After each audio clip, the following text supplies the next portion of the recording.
Hello बच्चों। हाय। आज फिर से हम अपनी संस्कृत के एक नए क्लास में नए चैप्टर के साथ उपस्थित हुए हैं। जैसा कि आप देख रहे हैं, पिछले दिनों हमने छठा चैप्टर पढ़ा था, संस्कार, भारतीय संस्कार। आज हम लोग पढ़ने वाले हैं सप्तम पाठ, नीति श्लोक। ठीक है, ये आपके एग्ज़ाम के पॉइंट ऑफ व्यू से बेहद ही महत्वपूर्ण चैप्टर है। अतः सभी लोग ध्यान से इसे पढ़ें, श्लोकों के अर्थ को नोट करें, ताकि एग्ज़ाम में पूछे जाने पर आप गलती ना करें। तो चलिए देर ना करते हुए शुरुआत करते हैं। लिखा हुआ है, अयं पाठः सुप्रसिद्धस्य ग्रंथस्य महाभारतस्य उद्योगपर्वणः अंशविशेषः अध्यायः। इसके बाद कुछ मिसिंग है, अब जो भी है पता नहीं, लेकिन जो भी है, अध्यायः रूपायाः विदुर नीति संकलितः। कह रहा है कि यह पाठ सुप्रसिद्ध ग्रंथ महाभारत के उद्योग पर्व के अंश विशेष विदुर नीति से लिया गया है। ठीक है, किससे लिया गया है? विदुर नीति से लिया गया है। और वो किस पुस्तक का पाठ है? ग्रंथ का। ग्रंथ में भी कौन सा चैप्टर है? उद्योग पर्व, है ना। तो यह पाठ जो है प्रसिद्ध ग्रंथ महाभारत के उद्योग पर्व से के जो एक अंश है विदुर नीति, उससे लिया गया है। युद्धम आसन्न प्राप्य धृतराष्ट्रो मंत्री परवरम विदुरम स्वचितस्य शांते कांचित प्रश्नान नीति विषयकान पृच्छति। कह रहा है कि युद्ध के समय में धृतराष्ट्र अपने चित्त को शांत करने के लिए अपने मंत्री विदुर से प्रश्न करते हैं, और उन्हीं प्रश्नों के उत्तर उन्हें विदुर देते हैं, है ना। यहाँ पे लिखा हुआ है, तेषां समुचितमुत्तरम विदुरो ददाति। उन प्रश्नों के उत्तर विदुर उन्हें देते हैं। तदेव प्रश्न उत्तरम ग्रंथम विदुर नीति। कह रहा है, इन्हीं प्रश्न और उत्तरों के ग्रंथ को जो सम्मिलित रूप से बनाया गया है ना, विदुर और धृतराष्ट्र के बीच जो प्रश्न और उत्तर हुए, उनके प्रश्न और उत्तरों के जो उल्लेख मिलते हैं पुस्तक में, उन्हीं को हम विदुर नीति कहते हैं। क्या बोलते हैं? विदुर नीति। इयमपि भगवद्गीतेव महाभारतस्यांगमपि स्वतंत्र ग्रंथ रूप वर्तते। कह रहा है कि यह जो है भगवत गीता, यह जो है, कह रहा है इसमें भगवत गीता जो है महाभारत के एक अंग होते हुए स्वतंत्र ग्रंथ के रूप में है। ठीक है, तो यहाँ पर जो विदुर नीति से जो लिया गया है कुछ श्लोक, ठीक है, हम उन्हीं के बारे में समझेंगे, उन्हीं के अर्थों को पढ़ेंगे। ठीक है, तो हम पहला श्लोक को लिखते हैं और इसके अर्थ को समझने का प्रयास करते हैं। लिख रहा है, यस्यं कृत्यं न विद्यन्ति शीतमुष्णं भयं रति समृद्धर्वा स वै पंडित उच्यते।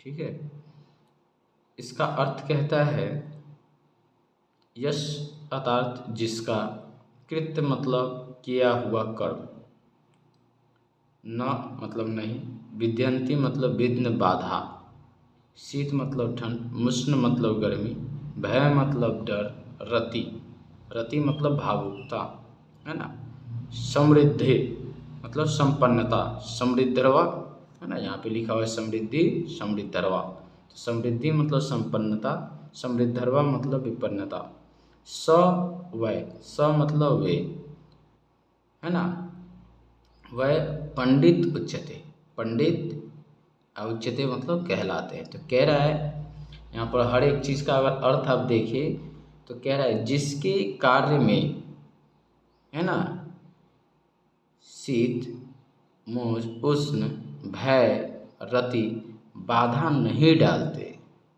है ना, जिसके कार्य में शीत उष्ण डर भय बाधा नहीं डालते, है ना।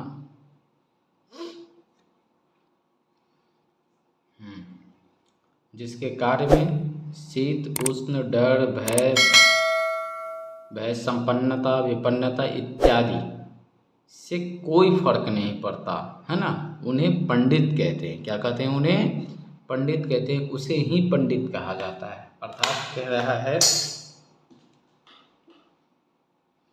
अर्थात समझेंगे, ये कह रहा है यस्य कृत्यम न विद्यन्ति शीतमुष्णं भयम रति समृद्ध समृद्ध वा स वै पंडित उच्यते।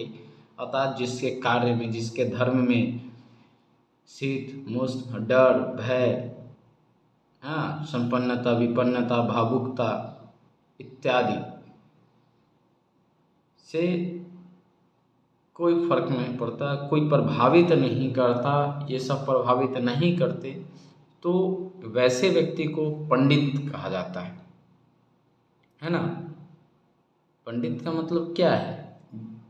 कोई काम कर रहा है ना, वो धर्म का कार्य कर रहा है या अपना कार्य ही कर रहा है, उसको ना तो ठंड गर्मी डर भावुकता संपन्नता और विपन्नता से कोई फर्क नहीं पड़ता, उसके कार्य पर कोई फर्क ही नहीं पड़ता, तब तो समझो वैसे व्यक्ति को हम क्या कहते हैं? पंडित कहते हैं। इसका मतलब यही है। ठीक है, आगे लिख रहा है, आगे लिखा हुआ है आपका, तत्वज्ञः सर्वभूतानां योग्य सर्वकर्मणां उपायोगे मनुष्याणां नर पंडित उच्यते। तत्वज्ञ, ठीक है, तत्वज्ञ सर्वभूतानां योग्य सर्वकर्मणां उपायोग्य मनुष्याणां नर पंडित उच्यते। अर्थात कह रहा है तत्वज्ञ अर्थात जीवन सत्य को जानने वाला, योग्य कौशल के जानने वाला, कौशल को जानने वाला, है ना, मतलब कुशलता पूर्वक काम करने वाला, सर्वभूतानां सारे जीवों के, ठीक है, सारे जीवों के, सर्वकर्मणां सारे कर्मों के, उपायोग्य उपाय को जानने वाला, मनुष्याणां मनुष्यों के, नरः मतलब नर आदमी, पंडित तो पता ही उच्यते कहते हैं। अर्थात कहता है, अर्थात इसमें जो धृतराष्ट्र जो है विदुर से पूछते हैं कि पंडित क्या है ना, पंडित किसे कहते हैं। तो एक तो पहले श्लोक से आपको यह स्पष्ट हुआ कि पंडित किसे कहते हैं, है ना। दूसरे श्लोक में बताया जा रहा है कि वह व्यक्ति जो जीवन सत्य को जानता है, जो सारे जीवों के जीवन सत्य को जानता है, रहस्य को जानता है, किसी कार्य को कुशलता पूर्वक करता है ना, और वो परिस्थिति के अनुकूल आचरण करता है, तो उसे पंडित कहते हैं। अर्थात एक बात में अगर हम समझे, इस पूरा अर्थ का मतलब समझे, तो वह व्यक्ति जो जीवों के सभी भूतों को जानता है ना, सभी भूतों अर्थात भूतों का मतलब क्या बताए थे? सारे जीवों के जीवन सत्य को जानने वाला, उनके कर्मों को जानने वाला एवं उनके उपायों को जानने वाला मनुष्य, जो नर मनुष्य है, उसे पंडित कहते हैं। ठीक है, तो इसका अर्थ आप अब तक समझ गए होंगे। क्या समझे? कि वह व्यक्ति पंडित कहलाता है जो जीवन सत्य को जानता है, सभी कर्मों को जानता है, उसको अच्छे से करने को जानता है, एवं उपायों को जानता है, अर्थात परिस्थिति के अनुकूल अपना आचरण करना करता है, ठीक है, वह व्यक्ति पंडित कहलाता है ना। आगे देखते हैं नंबर थर्ड, ठीक है। थर्ड नंबर हमारा कहता है श्लोक, अनाहुत प्रविष्टि अपृष्टे बहुभास्ते अविश्वस्ते विश्वसिति मूढ़चेता नराधवः। अर्थात कहता है अनाहुत प्रविष्टि अर्थात बिना पूछे चले आना, अपृष्टो बहुभास्ते बिना पूछे बोलने वाला, अविश्वसिति विश्वसेता अविश्वस्ते विश्वसिति मूढ़चेता नराधमः। अर्थात बिना अविश्वासियों पर विश्वास करने वाला, अविश्वासियों पर विश्वास करने वाला मूढ़चेता नराधमः मूर्ख होता है ना। अर्थात क्या कहता है, वह व्यक्ति जो बिना बुलाए चला आता है, बिना पूछे बहुत बोलता है, अविश्वासियों पर भी विश्वास कर लेता है, तो वह व्यक्ति मूर्ख कहलाता है। वह व्यक्ति क्या कहलाता है, मूर्ख कहलाता है, ठीक है। आगे बढ़ते हैं, एको धर्मः परम श्रेयः क्षमैका शांतिरुत्तमः विद्यैका परमा तृप्ति अहिंसकै सुखवाः। कह रहा है एक ही धर्म, ठीक है, परम श्रेय श्रेष्ठ है ना। एक ही धर्म सभी धर्मों में श्रेष्ठ है। क्षमैका शांतिरुत्तमः क्षमा शांति का सर्वोत्तम रूप है। विद्यैका परमा तृप्ति विद्या से तृप्ति की प्राप्ति होती है, अर्थात आंतरिक सुख। अहिंसक है सुखवाह और अहिंसा से सुख की प्राप्ति होती है ना।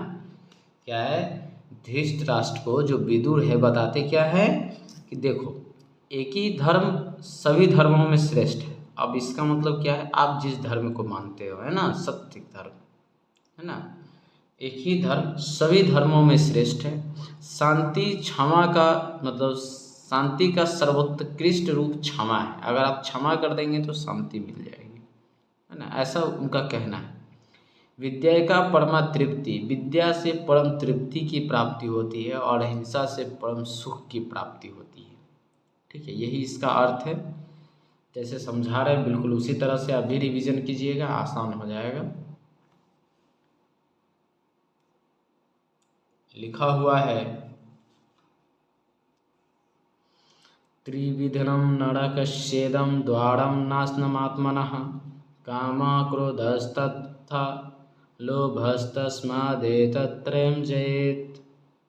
अर्थात कहता है तीन विधि है नरक द्वार और नाश की ओर जाने के, है ना। कह रहा है त्रिविधम नरकस्येदं द्वारम नाशनमात्मनः। क्या बताए, तीन द्वार है नरक के, ठीक है। नरक जाने के कितने द्वार है, तीन द्वार। काम क्रोध लोभ, जिससे आदमी का नाश हो जाता है ना। काम क्रोध लोभ, इससे आदमी या व्यक्ति का नाश हो जाता है। अतः कहता है त्रयम जरेत, तीनों को छोड़ देना चाहिए, तीनों को छोड़ देना चाहिए। तो क्या है, नरक जाने के तीन द्वार हैं, काम क्रोध लोभ, इससे क्या होते हैं, व्यक्ति का विनाश हो जाता है, नाश हो जाता है। अतः इन्हें क्या होना चाहिए, छोड़ देना चाहिए। यहाँ पर यही कह रहा है। आगे लिखा हुआ है षड्दोषः पुरुषेण हातव्यभूतिमीक्षतः निंद्रा तंद्रा भयम क्रोध आलस्यम दीर्घ शत्रुता। अर्थात कह रहा है 6 दोष पुरुषों को छोड़ देना चाहिए, 6 दोष पुरुषों को छोड़ देना चाहिए, है ना। अगर आप ऐश्वर्य और विकास चाहते हैं, अगर आप ऐश्वर्य और विकास चाहते हैं, अपने जीवन में तरक्की करना चाहते हैं, है ना, तो आपको इन 6 दोषों को छोड़ देना चाहिए। कौन, निंद्रा तंद्रा भय क्रोध आलस और दीर्घ शत्रुता, है ना। अगर आप ज़्यादा निंद्रा लेते हैं तो भी आपका नाश हो सकता है, और आप ज़्यादा देर तक जगते हैं, भय में हैं, क्रोध में हैं, आलस्य में हैं, ज़्यादा दिनों तक दुश्मनी पालते हैं, तो आपका विकास नहीं हो पाएगा, आप परेशान रहोगे, है ना, आपको हमेशा हानि ही होगी। अतः नीतिकार का मानना है कि हमें इन 6 दोषों को छोड़ देना चाहिए, है ना। इसीलिए लिखा है षड दोषाः पुरुषेण तभ्य भूति मिक्षतः, है ना। हर ऐश्वर्य और विकास चाहने वाले व्यक्ति को इन 6 दोषों को छोड़ देना चाहिए। निंद्रा, तंद्रा, भयम, क्रोध, आलस्यम, दीर्घ शत्रुता, ये छोड़ देनी चाहिए।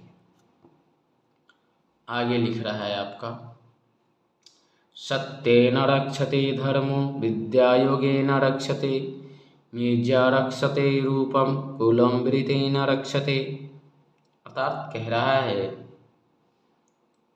कि सत्य से धर्म की रक्षा होती है, सत्य से धर्म की रक्षा होती है, विद्या से कौशल की रक्षा होती है, मृज्या रक्षते रूपम, धन से रूप की रक्षा होती है, धन से रूप की रक्षा होती है, कुलम वृतेन रक्षते, आचार संस्कार से कुल का रक्षा होती है। आचार एवं संस्कार से किसकी रक्षा होती है? कुल की रक्षा होती है ना।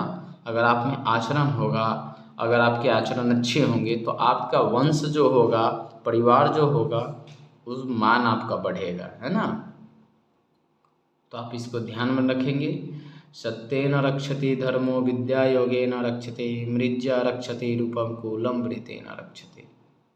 कोई दिक्कत? मृज्या मतलब धन, है ना। रक्षते रूपम, रूप की रक्षा होती है, धन से रूप की रक्षा होता है। सत्य से धर्म की, विद्या से कौशल की, धन से रूप की, और आचार एवं संस्कार अगर आपके अच्छे हैं तो आपके वंश कुल की रक्षा होती है ना, परिवार की रक्षा होती है। अर्थात संस्कार अच्छे होते हैं तो नाम होता है, ख्याति प्राप्त होती है। तो चलिए 7 श्लोक हो गए हैं। अब जो आगे के श्लोक हैं हम वो देख लेते हैं आपके।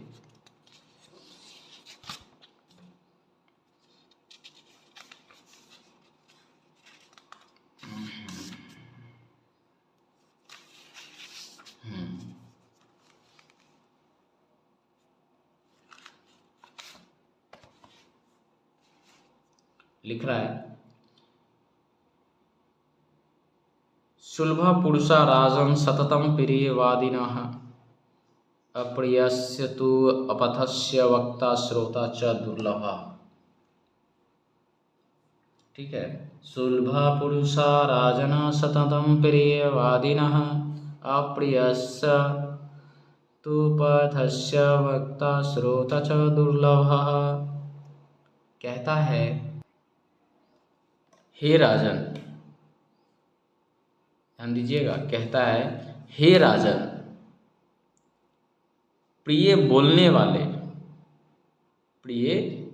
वाले आसानी से मिल जाते हैं। हे राजन, प्रिय बोलने वाले व्यक्ति जो है, पुरुष जो है, आसानी से मिल जाते हैं, परंतु अप्रिय एवं सत्य एवं सुनने वाले, कटु सुनने वाले बहुत कम मिलते हैं, वे दुर्लभ होते हैं, है ना। अर्थात इसका मतलब है, ठीक है, कहता है हे राजन। कौन कहता है हे राजन? विदुर कहते हैं धृतराष्ट्र को। हे राजन, मधुर वचन बोलने वाले और सुनने वाले, है ना, आसानी से मिल जाते हैं,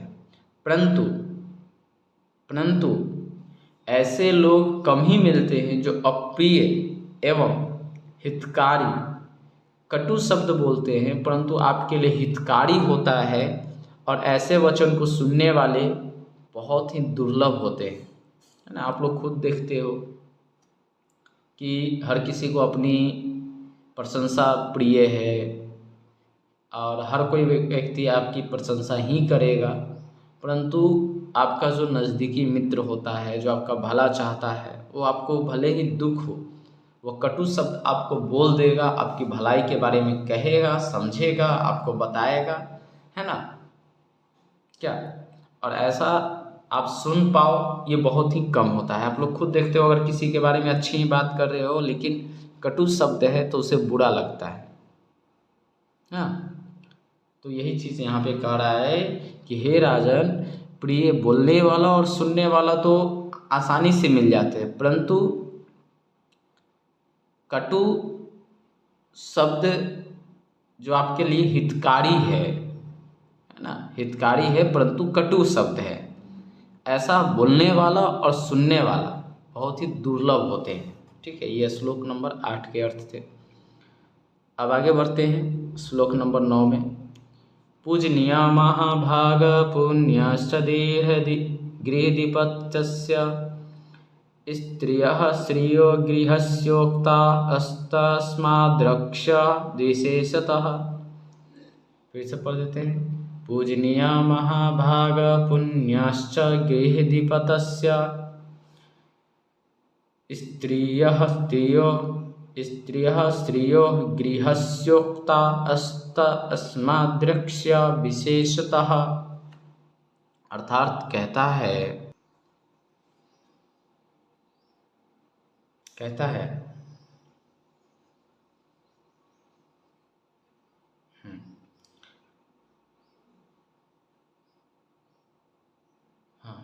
कहता है कि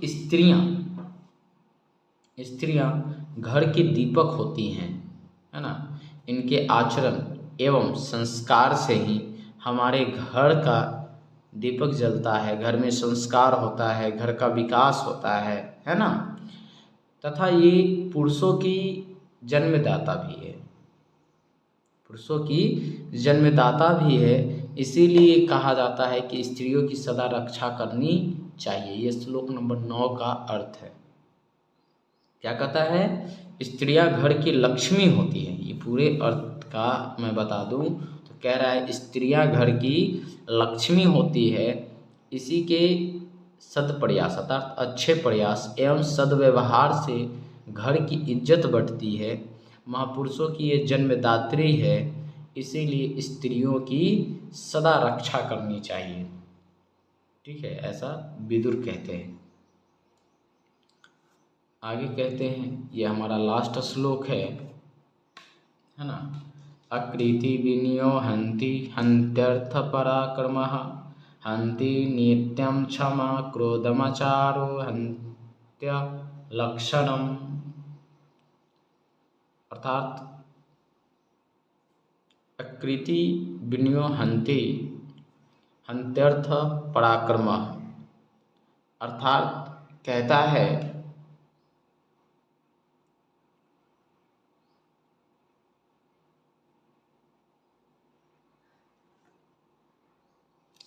हे राजन,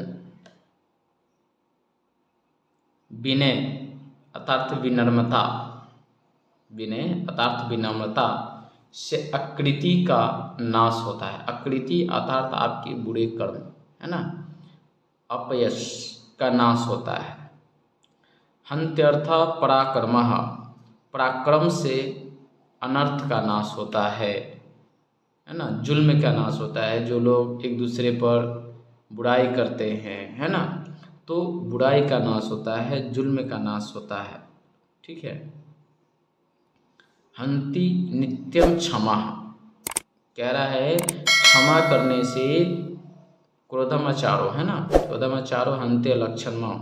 कह रहा है कि क्षमा से क्रोध का नाश होता है, क्षमा से क्रोध का नाश होता है, तथा सदाचार, ठीक है, आचार यहाँ पे लिखा हुआ है आचार, है ना, आचार। तो अर्थात कह रहा है कि अगर आपके सदाचार हो तो आपके अंदर जो कुलक्षण है, जो बुराइयां हैं, जो बुरी आदतें हैं, उनका नाश हो जाता है। ठीक है। तो कह रहा है कि नम्रता से, विनय से अपयश का नाश होता है, पराक्रम से गरीबी अर्थात अनर्थ या जुल्म का नाश होता है, क्षमा से आपके क्रोध का नाश होता है, तथा अच्छा आचरण करने से, है ना, सदाचार करने से आपके अंदर जो बुरी आदतें हैं उनका नाश होता है, ऐसा इस श्लोक में कहा गया है। आप सभी से निवेदन होगा कि आप पूरे वीडियोस को देख रहे होंगे और आप इनके श्लोकों के अर्थ को अपने कॉपी में नोट भी कर रहे होंगे, क्योंकि हर बार आप आधे घंटे 1 घंटे का वीडियोस आप देख के रिवीजन नहीं कर सकते, है ना। अगर आपके पास कॉपी में लिखा हुआ होगा तो आप आसानी से एवं तेज़ी से आप रिवीजन कर सकते हैं। अतः आप क्या करेंगे, इसको आप अपने कॉपी में नोट कर लेंगे अर्थ सहित, ताकि एग्ज़ाम टाइम पे आपको कष्ट ना हो। ठीक, आइए जैसा कि हम हर वक्त करते हैं, कुछ प्रश्न उत्तरों को देख लेते हैं जो कि मौखिक एवं लिखित होते हैं, उन्हें देख लेते हैं और हल करते हैं। हमारे पास जो पहला प्रश्न आपको दिख रहा है मौखिक प्रश्न है। मौखिक प्रश्न में एक पदेन उत्तरं वदत्, अर्थात एक पद में ही उत्तर देना है, एक शब्द में ही उत्तर देना है। तो कह रहा है विदुरः कः आसीत्, विदुर कौन है। तो विदुर एक नीतिज्ञ है। नीतिज्ञ अर्थात बोला जाए तो उसको जीवन का ज्ञान है, जो नीति का पाठ पढ़ाता है ना। तो यहाँ पे चूंकि नीति की बात कर रहा है तो इसलिए नीतिज्ञ क्या है, नीतिज्ञ।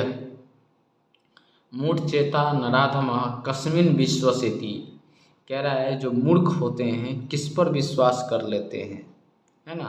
तो आपने पढ़ा था अविश्वसेते विश्वसिति है, तो अविश्वस्ते अविश्वस्ते। उत्तमा शांति कहा, शांति का सर्वोत्तम रूप क्या है, तो हमने बताया था क्षमा, है ना। क्षमा शांति का सर्वोत्कृष्ट रूप है। का परमा तृप्ति, परम तृप्ति से कैसे प्राप्त होती है ना। तो आपको पता है कि जब ज्ञान हो जाता है, जब विद्या प्राप्त हो जाती है तो परम तृप्ति की प्राप्ति होती है। तो यहाँ पे लिखेंगे विद्या, क्या लिखेंगे, विद्या। नरकस्य कियद् द्वारं परिगणितम्, गणितम।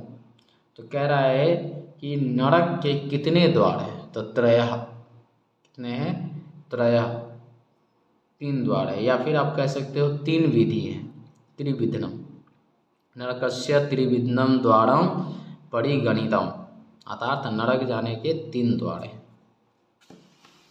आगे देखते हैं यहाँ पर हमारे पास विद्या केन रक्षते, विद्या से किसकी रक्षा होती है।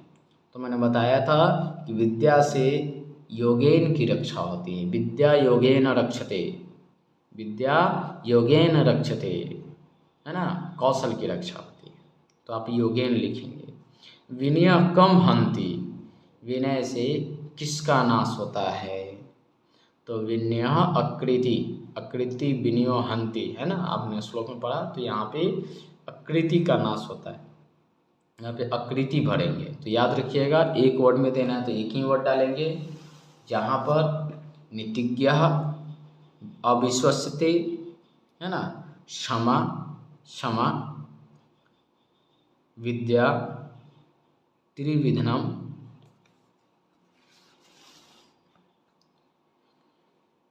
योगेन, और लास्ट में आंसर भरेंगे अकृतिम। ठीक है, ये मैंने आपको सभी का आंसर बता दिया, आप लिख लेंगे।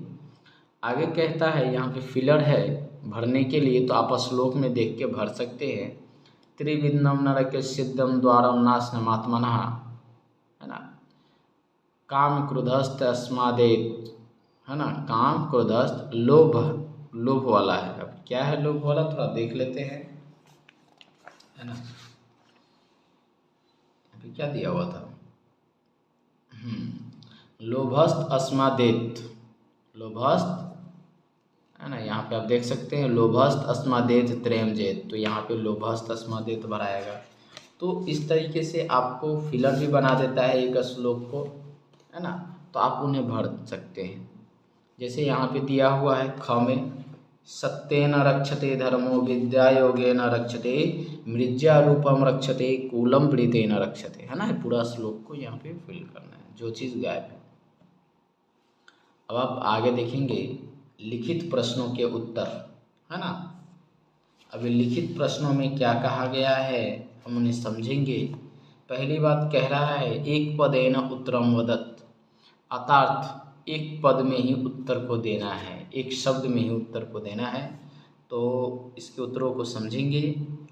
बोल रहा है के शाम तत्वज्ञ पंडितः उच्यते, किसे पंडित कहा जाता है? तो सर्वभूतानां, है ना, सभी के कार्यों को जानने वाला, है ना। सर्वभूतानां तत्वज्ञ पंडितः उच्यते, आप भर लेंगे सर्वज्ञ भूतानां, सर्वभूतानां। अनाहुत कः प्रविशति, है ना, बिना पूछे कौन चला आता है? तो आपको पता है ना, बिना पूछे मूढ़ चेता, है ना, कौन चलाता है?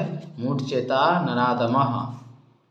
अनाहुत कः प्रविष्टि, तो मूढ़ चेता नराधमः, ठीक है। या मूढ़ चेता डायरेक्ट आप भरेगी, क्योंकि एक वर्ड में देना है, तो मूढ़ चेता।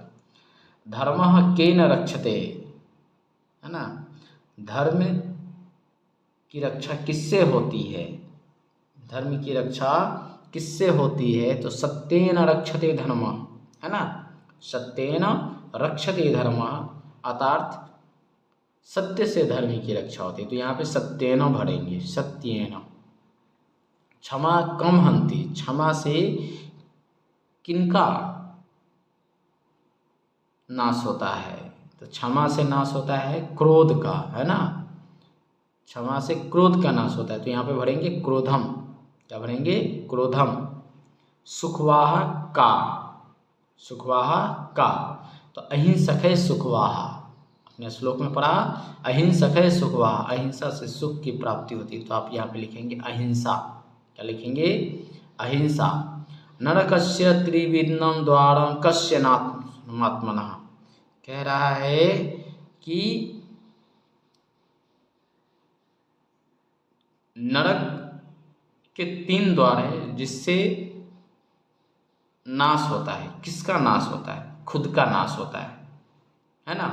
तो आत्मन, क्या भरेंगे यहाँ पे? आत्मन, है ना, आत्मन, क्योंकि श्लोक क्या कहता है? नरकस्येदम त्रिविधनम द्वारम नाश मात्मनः, है ना, नाश मात्मनः, तो उसके अंदर आत्म जुड़ा हुआ है। आत्म मतलब स्वयं, है ना। नरक जाने के 3 द्वार है जिससे व्यक्ति स्वयं का नाश कर लेता है। कौन? काम, क्रोध, लोभ। तो इसीलिए यहाँ पे लिखा है आत्म, किसका नाश होता है? खुद का नाश होता है, आत्म। केन षड दोषा हातव्य, किन 6 दोषों को छोड़ देना चाहिए, है ना, किसे 6 दोषों को छोड़ देना चाहिए, किसे 6 दोषों को छोड़ देना चाहिए? केन मतलब किसे, है ना। तो पुरुषेणः, पुरुषेणः षड्दोषाणां पुरुषेणः हातव्यः, तो यहाँ पे पुरुषेणः होगा, ठीक है। 6 दोषों को छोड़ देना चाहिए। किसे छोड़ देना चाहिए भाई?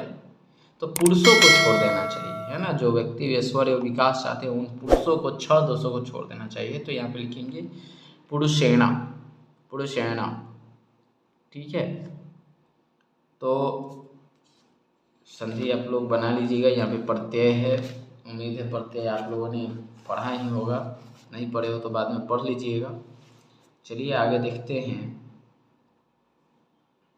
क्या लिख रहा है भाई। अच्छा, प्रश्न बना रही, मैं 4 नंबर पर डायरेक्ट आता हूँ कि वैसे तो चाहूँ तो वो भी मैं बता सकता हूँ, लेकिन उसकी कोई ज़्यादा ज़रूरत है नहीं प्रश्नों का। लेकिन अगर आपको कभी लगे कि नहीं सर हमें वो भी बताइए, तो आप हमें कह सकते हैं, मैं वो भी आपको सॉल्यूशन करवा दूंगा, है ना।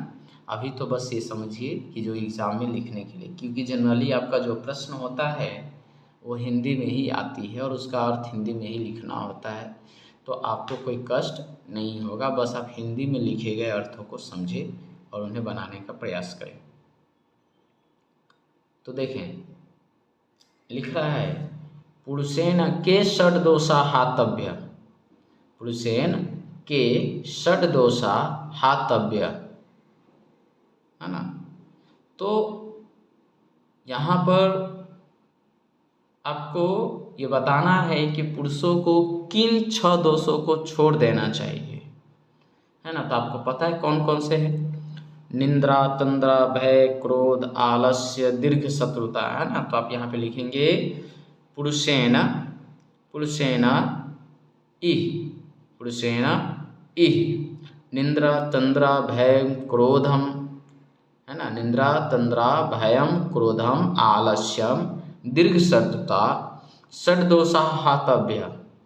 षड्दोषा हातव्य मतलब के की जगह पे जो मैंने बीच का शब्द बोला आपने लिख लेंगे सुनकर। आय कह रहा है पंडितः कह उच्यते, पंडित किसे कहते हैं, है ना। तो पूरा श्लोक जो है वही लिख सकते हैं। यस्य कृत्यम न विधियन्ति शीतमुष्णम भयम रति समृद्धर समृद्धवा स वै पंडित उच्यते, है ना। क्या आप इसी को लिख सकते हैं। एक एव धर्म किम कथ्यते, एक धर्म को क्या कहा जाता है, तो श्रेष्ठ कहा जाता है, हमने पढ़ा था। एक एव धर्म श्रेयम कथ्यते, ठीक है।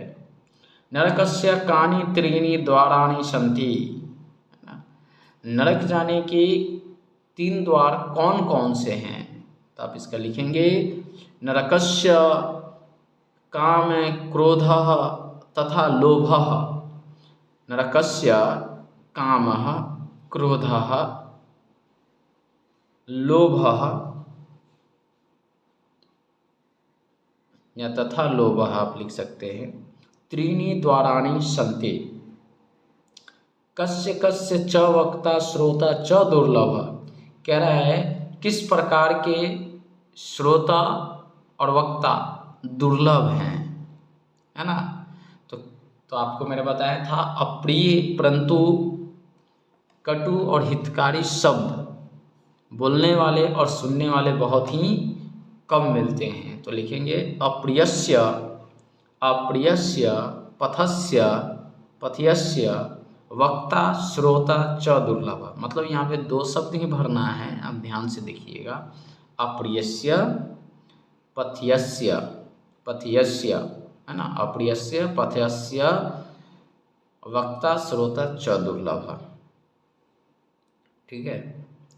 स्त्रियः गृहस्य का उक्ता सन्ति, स्त्रियों को घर का क्या कहा गया है ना। तो मैंने बताया था स्त्रियाँ घर की लक्ष्मी है, इसी से हमारा घर का विकास होता है, घर के दीपक है ना। तो लिखेंगे स्त्रियः गृहस्य, स्त्रियः गृहदीपतस्य, ध्यान से सुनिएगा और एक एक वर्ड को बड़े ध्यान से लिखिएगा, है ना। स्त्रियः गृहस्य, स्त्रियः गृहदीपतस्य, गृहदीपत्यः पुण्यः महाभागः च पूजनीया उक्ता सन्ति, है ना। गृहस्य श्रियः गृहदीपत्यः पुण्यः महाभागः च पूजनीया उक्ता सन्ति। कुलम केन रक्षते, भाई कुल की कैसे रक्षा होती है, तो कुलम वृतेन रक्षते, कुलम वृतेन रक्षते, ठीक है। आप इसे लिख लेंगे, कोई दिक्कत। उम्मीद करते हैं कि आपको सारे प्रश्नों के उत्तर मिल गए हैं, ठीक है। मतलब जो जो वाक्य में लिखने वाले हैं मैंने आपको सारे प्रश्नों के उत्तर दे दिए हैं।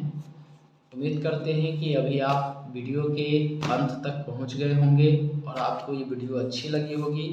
मैंने कहा था कि आप अपना नोट्स भी बना लेंगे और उम्मीद करते हैं कि आप इन बातों का ध्यान अवश्य रखते होंगे, है ना।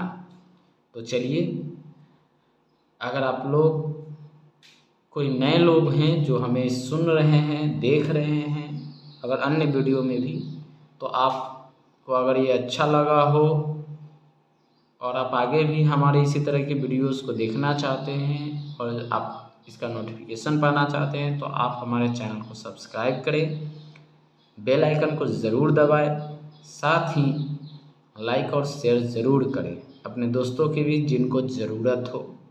धन्यवाद, आपका दिन शुभ हो।